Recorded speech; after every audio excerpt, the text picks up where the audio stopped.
Good afternoon, everybody. I'm Paolo Di Leo, and I will be one of the teachers for this semester for our core curriculum, both in term 1 and in term 3. Today, we want to briefly introduce you to the meaning of the word humanities. I know that for many of you, this word, humanities, doesn't mean much, or its meaning is completely obscure. And that's understandable given the fact that, for what I know, during your years in high school, you haven't really encountered much of any so-called humanistic discipline. Today, we will try to clarify what this word humanities means. And it is important for us because this course is a course based on the humanities, and the very pillar to which this course belongs has the word humanities in its name, has humanities, arts, and social sciences. Where to start? First of all, let me tell you that I won't use any PowerPoint image in my video. On the one hand, because I'm not very good with technology, I have to admit, and it would be quite difficult for me to manage both to speak and to scroll through a PowerPoint while at the same time making sure that I am recording the conversation. On the one hand, because what I'm going to say here, I've already expressed in a more articulated form in a document that I've shared on eDimension, and that all of you will have at your disposal starting from next week. So what are the humanities? Let's begin by looking at the word in what it seems to mean literally. Humanities seems to point out to something that, in general, has to do with the human being. In that sense, the humanities would be studies, lines of research, or disciplines, if you want, that have to do with anything that is human. Now, this first definition of humanities is not completely off mark. There is something true in it, but given its rather vague nature, this definition doesn't help us to really understand what humanities mean. In other words, it is too vague a definition. Let's try then to refine it. And let's look at the way in which the word is used in the current world in English. On this, let me open a parenthesis. If you go to an English-speaking university or any academic English-speaking institution, you'll find that the word humanities is present, almost invariably present, and that it points to a certain number of disciplines grouped under this word. If you go instead to continental Europe, the word humanities as a collective word under which several disciplines are grouped doesn't exist. Does this mean that in continental Europe you don't have those same disciplines? You do. You do indeed, but they're not grouped under the name, the general name, humanities. This talk about academic institutions brings me to the first attempt at defining the word humanities. In English, I was telling you, normally the word is used to refer to a group of disciplines in an academic institution of sorts. That is to say, in a high school, in a liberal arts college, or indeed at a university. What are these disciplines grouped under the name humanities? Well, you have literature, English literature, for example, or French literature, or you name it, German, Russian, Chinese literature. You have philosophy with its various branches. You have history, also in that case with its various branches and special fields, for example, modern history, ancient Greco-Roman history, medieval European history, and so on and so forth. All the disciplines you might find in the humanities have to do, for example, with the performing arts. So theater studies, cinema studies, sometimes history of art, and so on and so forth.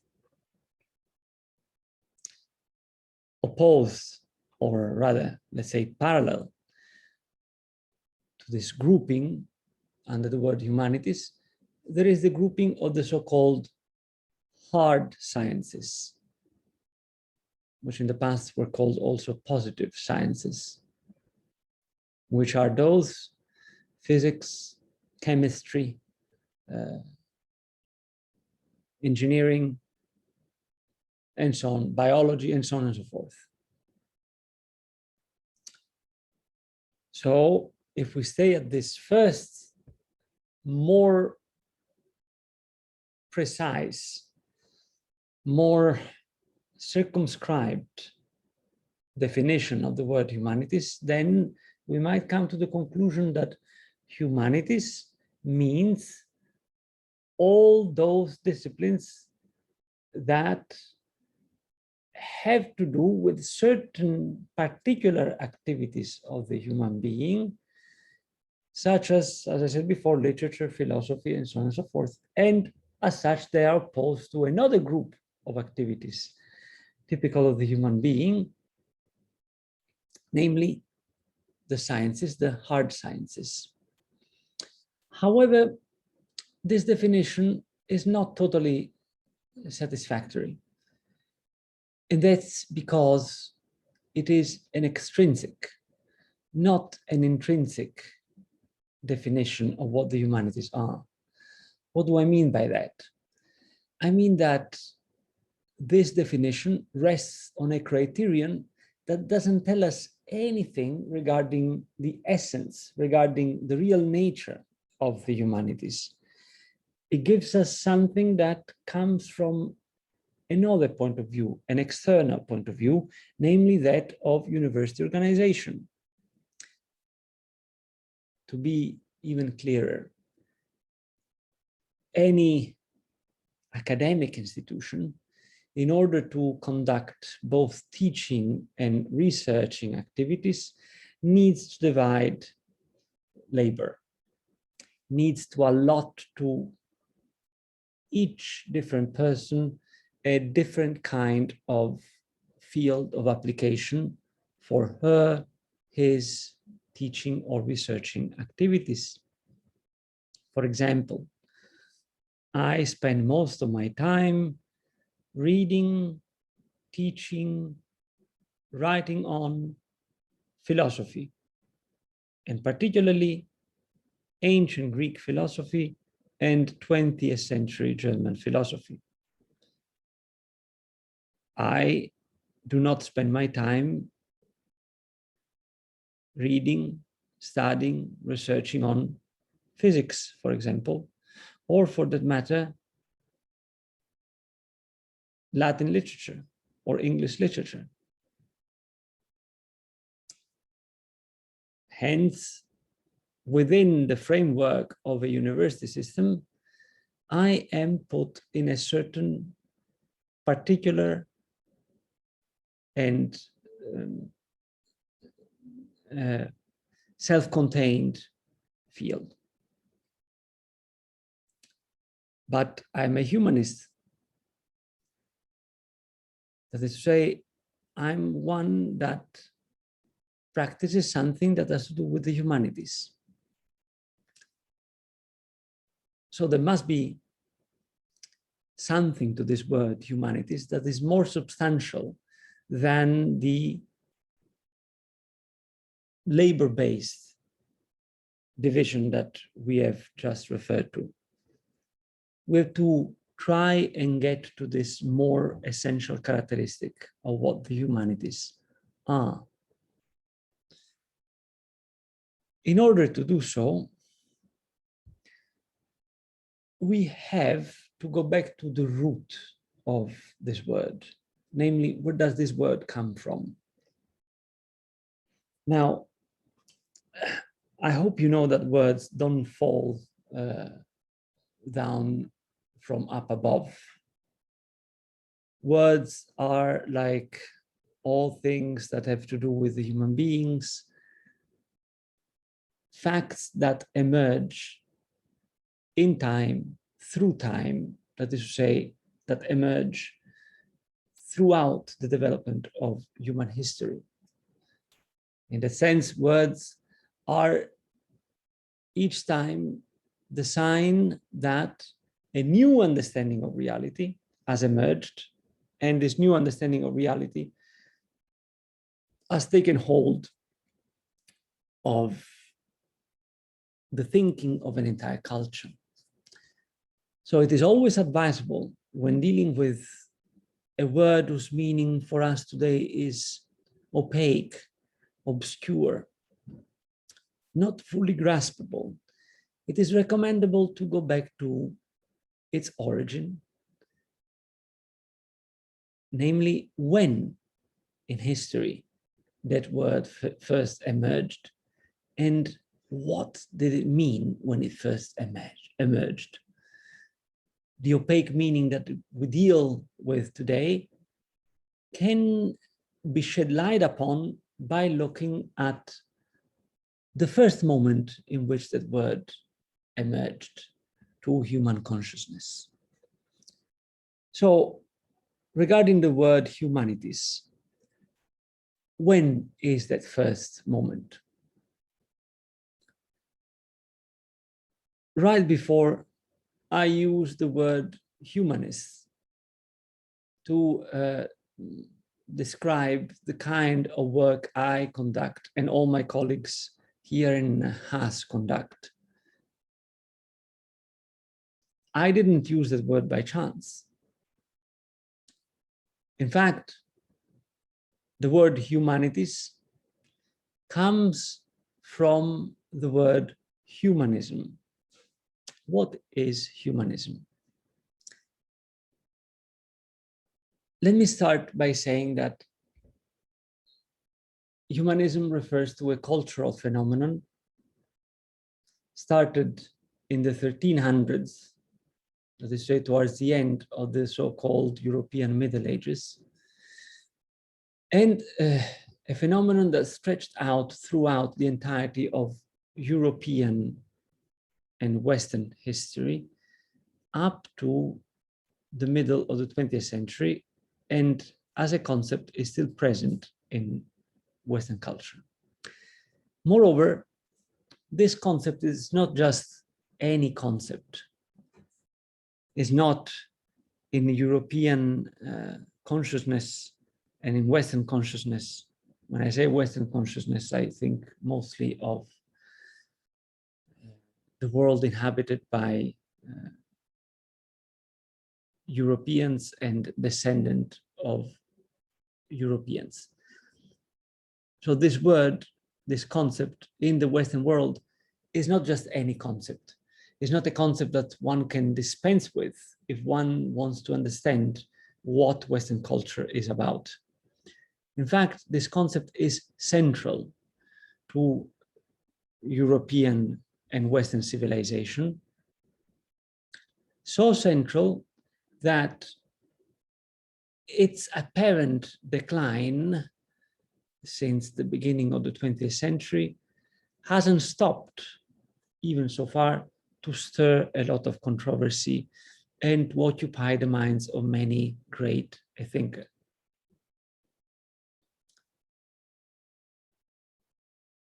Humanism, then, a central phenomenon. I was telling you that this phenomenon started in the 1300s, in the middle of the 1300s of the so-called European Middle Ages. As a cultural phenomenon, it had many individuals cooperating towards its emergence and fashioning. However, if one were to single out the individual that most of all has been at the root of this phenomenon, and hence is in many ways the most representative individual for the beginning and the first emergence of this phenomenon, I think that without many doubts about it, one should point to the figure of Francesco Petrarca, Francis Petrarch in English. Again, don't worry about these names and these references because you're going to find them in the document of which I told you before. Who was Francesco Petrarca? Francesco Petrarca was, first of all, has been one of the three main Italian poets and writers of the end of the Middle Ages, together with Dante Alighieri, the author of the Divina Commedia, the Divine Comedy, which you might have heard, and together with his younger friend, Giovanni Boccaccio, the author of the Decameron, which, by the way, will be the model for Chaucer's Canterbury Tales. In terms of age, Petrarch was in between Dante and Boccaccio. Francesco Petrarca was born in 1304. He died in 1374. He was born in Arezzo, a city in Tuscany in central Italy, while his father was exiled from Florence, his original city, because of political reasons. Following the various, let's call them peregrinations of his family, Petrarch ended up at the papal court, which back then was not in Rome, but in Avignon, in the south of France. And there he was educated, like any youth of his period, in the study of Latin, in the study of law. His father, like many well-to-do persons at the time, was a notary, that is to say, someone who studied and exercised the profession of law. And so Petrarca himself, Francesco Petrarca himself, was supposed to follow the footsteps of his father and become in his turn a notary to serve aristocratic families or the papal court itself. However, the young Francesco thought otherwise. He was taken by passion for the texts of ancient Roman, mostly, authors, and for poetry, particularly for the poetry of the French troubadour and the poetry of the Italian Stil Novo. So after completing his study of law at the University of Bologna in northern Italy, he decided to dedicate himself fully to, on the one hand, the composition of poems, and on the other, to the study of the ancient texts, while working as secretary for powerful aristocratic families. The first family he works for is the aristocratic Roman family of the Colonna, which gave to the church several cardinals and several popes. So poetry and ancient texts, ancient Roman texts. Poetry mostly in vernacular language, and hence in Tuscan, what then will become Italian. Ancient classical texts, ancient Roman texts in Latin. Two languages of study, two languages of composition and usage. Petrarca was well versed both in the vernacular Tuscan and in Latin, sorry.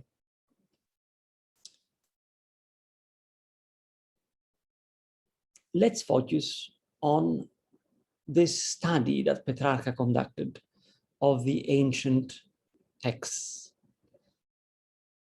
Usually, what people who know a bit about the Middle Ages, the European Middle Ages, tend to think is that the European Middle Ages has been, throughout its length, an era of decadence, obscurantism, ignorance, poverty, violence, and cultural degradation, above all when compared to the classical time, that is to say, the time of ancient Greco-Roman civilization. Now, this is, to be clear, not true at all.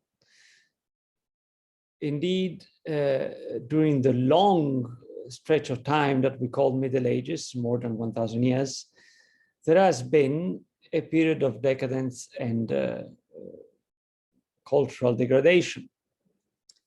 However, starting already with the year 1000, this period, the Middle Ages, shows sign of a cultural, economical, political, religious, material growth. Petrarch lived at the peak of this period. Why am I saying this about the Middle Ages? To make clear that the study that Petrarch conducted of the ancient Roman texts was not something that he did first. All throughout the so-called Middle Ages, the Latin text had been studied, had been commented upon, had been used in universities as texts that students had to memorize and around which they had to shape their university diatribes. So this reverence, this devotion, this attention, this, in a word, study of the ancient text was something that existed also before Francesco Petrarca was born. There is, though, something that sets apart the way in which Petrarca approached these texts compared to the way in which they had been approached up to his time. First of all, we might notice that the texts, the ancient Roman texts that in the European Middle Ages were mostly studied, were the texts of law books, the text of philosophy books, certain translations of Aristotle, for example, and some poetical books, for example, the Metamorphoses of the poet, the Roman poet Ovid, of course, the works of the great poet Virgil, the works of the great Roman poet Horace, and so on and so forth. Petrarch started instead unearthing a series of texts that had fallen into oblivion. He neglected the philosophical text to a certain extent and focused instead on historical texts, texts that had to do with the narration of history. To Petrarch is due, for example, the recovery, I would say, and the bringing to new fruition of the Roman history written by the Roman historian Livy. To Petrarch, again, is due a renewed attention to another great Roman historian, namely Sallust. So Petrarch had this focus on historical text on the one hand. On the other hand, he focused greatly on poetical texts. The poet he loved the most was Virgil, the author of the Aeneid. The poet, in other words, that had given Rome its first epic poem. I told you before that the poetical texts were studied also in universities. Yes, that is true. However, they were studied through the mediation of commentaries. That is to say, a young medieval man going to university would indeed study Virgil, but he would study Virgil through the lens of the various commentaries that throughout the centuries had been accumulated in university practice. Petrarch makes away with this way of approaching the poetical texts, and by skipping altogether the commentaries that had been produced up to his time, he studies these texts directly per se. So what moves him is an intense curiosity, admiration to the culture that was still present, the ancient culture that was still graspable and visible in these ancient texts. This passion for this ancient culture manifests itself, first of all, in the feeling that Petrarca expressed many times that the Latin language had to be restored, had to be brought back to its pristine honor. What did he mean by this? Latin was the language of the elites during the Middle Ages. It was the language of instruction. It was the language of writing. However, this language of culture and of the elites lived in parallel with an array of vernacular languages. In Italy, you had, for example, Tuscan, which then would become Italian. You had Neapolitan, you had Venetian. In France, what today we call France, you had Languedoc or the Languedoc. In Spain, you had Catalan, you had Castilian, and so on and so forth. So the situation was one of bilingualism. That is to say, any cultivated person would know indeed how to speak the vernacular in which she was born, and on top of it would know how to write in Latin. However, this Latin that they used was a Latin bereft of elegance, contaminated by words that came from the various vernacular languages.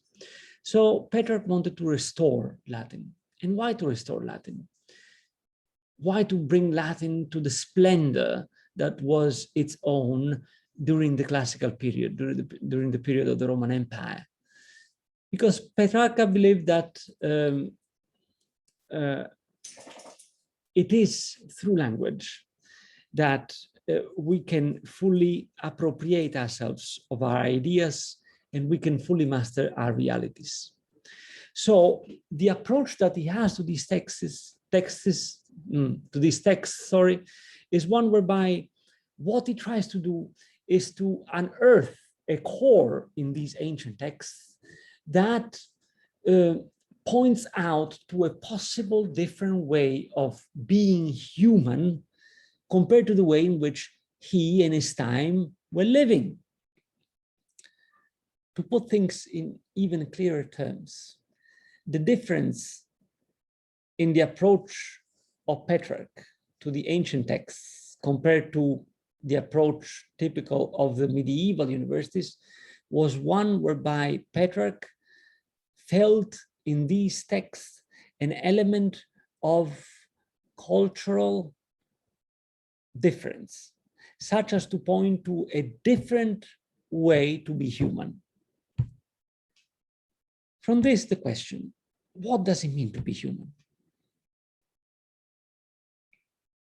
What is the human being? This simple question, which is not simple at all, in fact, besides its intrinsic difficulty, has the immediate effect of putting into perspective, that is to say, of relativizing all the assumptions, cultural assumptions, all the societal belief, and hence all the societal arrangements and political ideas that governed Petrarch's time. The moment one asks, what does it mean to be human? The moment one asks this, if he or she asks this seriously, then in that moment, what one is doing is to put into doubt the absoluteness of the world in which one lives. And that's exactly what Petrarch did. The result was a kind of study that aimed at discovering what in the human is actually human. What makes us human? In which sense are we truly human? And a first response, a response that has been going throughout the history of this movement called humanism, was given. Being human means to be free. This response, as bright, deeply penetrating, and grand as it is nevertheless a very problematic one, because one should then ask, what does it mean to be free? And that's a question on which even today we are still debating, and I think we will never stop truly debating. In any case, being human means to be free. If we were to give a quick definition of what being free means, I would say that being free means to be responsible of your actions. Namely, do not take anything for granted. Do not easily give in into cultural assumptions, into received knowledge, but question everything and anything by and for yourself, and stand by and for yourself. So being free means to be responsible of oneself to begin with, and hence of the society one lives in. If one is responsible for oneself and the society one lives in, one is naturally brought to project possible ways of acting, and even into projecting different ways of arranging society. And that's precisely what Petrarch did. By looking at the ancient texts the way I just told you, that is to say, in an immediated way, in a direct way, Petrarca put into doubt the whole edifice of the political, economical, cultural, social world in which he was living, and proposed a new model, the paradigm of which he found in the ancient texts. So the study of history, the study of the ancient texts, the restoration of Latin, for Petrarch were not idle activities that one does during his leisure time. They were militant activities, thanks to which one would be able to extract a paradigm for the creation of a new world. With this, we have come to a much deeper understanding of the word humanities in its dependence to the phenomenon of humanism. And the meaning of this word now tells us that the humanities have to do with the study of the historical manifestation of the human being, hence the study of the human being as a historical being, looking for paradigms through which we can project a different future through a constant critique, through a constant putting in doubt of our current situation. That's what the humanities are.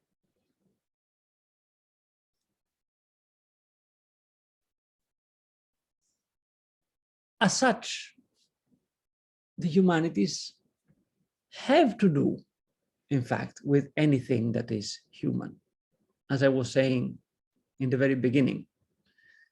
That is to say, the humanities cannot be confined to one specific field.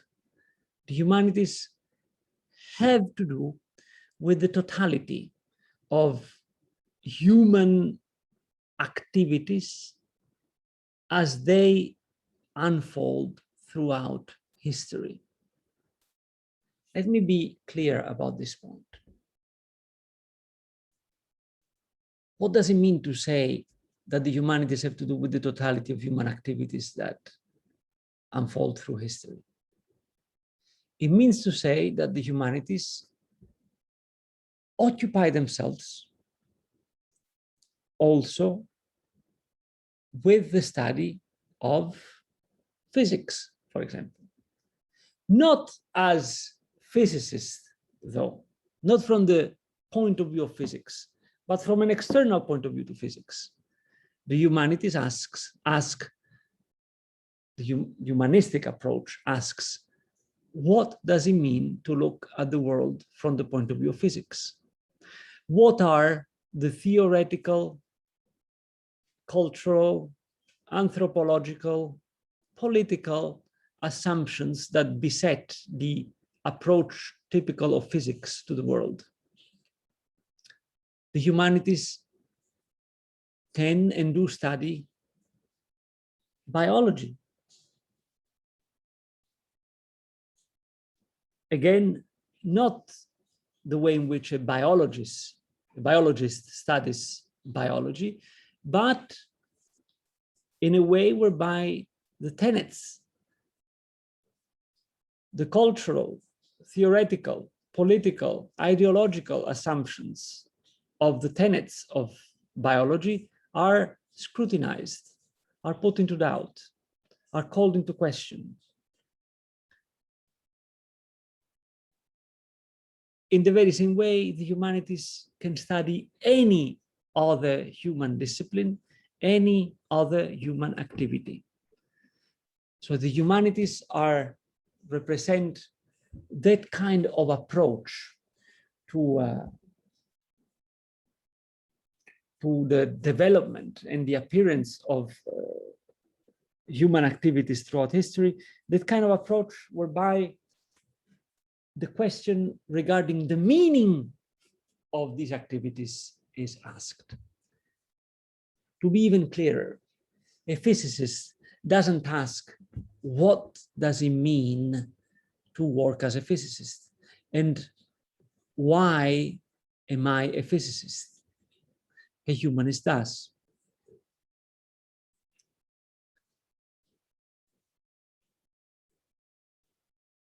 This question,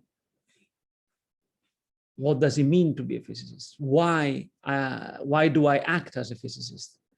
This question is the question of the ultimate meaning, and is the question that, as such, makes the human being free, because it's the question through which the human being becomes every time conscious through an act of self-reflection of his own activity. Whenever you are conscious of something, you are free of the automatic behaviors that come with practicing that particular something. So the question of meaning is fundamental for the possibility of freedom.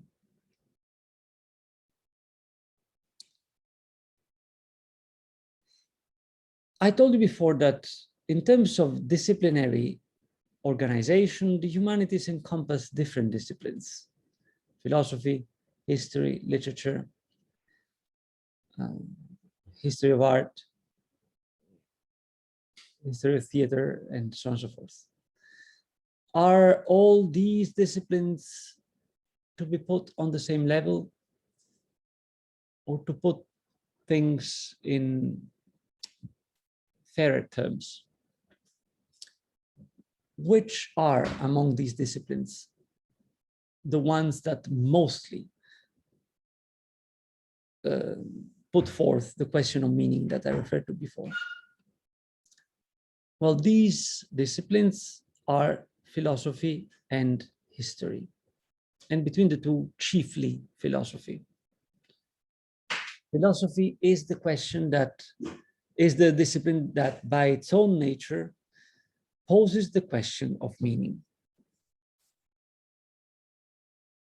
In the past, it used to be the case that all human knowledge in its various disciplinary distinctions was hierarchically organized under philosophy. You have, in this sense, great examples. All the philosophers of the past who were also physicists, starting from antiquity down to the Middle Ages and reaching basically the 1700s. One needs only to think of the figure of Leibniz, for example, who was a mathematician, a geometrician, a physicist, and a great philosopher. So it used to be the case that all human knowledge in its disciplinary subdivision was organized hierarchically under the umbrella of philosophy and then of history. However, this hierarchical organization ceased to be, or at least ceased to be taken for granted towards the end of the 1800s and with the beginning of the 1900s, so a bit more than 100 years ago. And this has to do with mainly two things. On the one hand, the increasing specialization of each field made it so that it was increasingly more difficult to master a total, I would say, bird's eye view of the totality of human knowledge. And that's one intrinsic phenomenon that grows together with the growth of human knowledge. On the other hand, there emerged the ideas, above all within the circuit of the hard sciences, that the hard sciences didn't need any tutelage on the part of philosophy. These ideas started emerging in a somewhat clear way after Immanuel Kant, but then became predominant, as I told you, towards the end of the 1800s and in the beginning of the 1900s. Today, this idea has prevailed. And to what does this idea amount? It amounts to the fact that today, the question of meaning is reputed futile, is reputed secondary. And why is that? Because many think, even though they don't say it, that it's useless to think why I do what I do. It's useless to ask this question. The important thing is that what I do is effective, that what I do produces practical effects. And the hard sciences, above all in their deep and profound junction with the various technologies, the hard sciences are effective. This effectiveness then is taken as so satisfactory as to make unnecessary the question of meaning. Is this a legitimate position? Well, surely it is a position. It is a position out there and is in fact a predominant position today. However, I don't think that it is a legitimate position. Why? For the reason that I told you before. The moment you eliminate the question of meaning, you become blindly bound to any particular practice you are involved in that moment, in that historical period. And by being so blindly bound, you lose control of it. You yourself become an instrument of your activity. Hence, you lose the possibility to be free.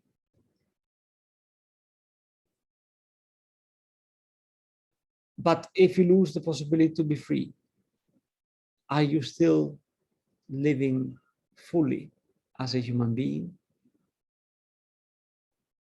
That's the important question to ask.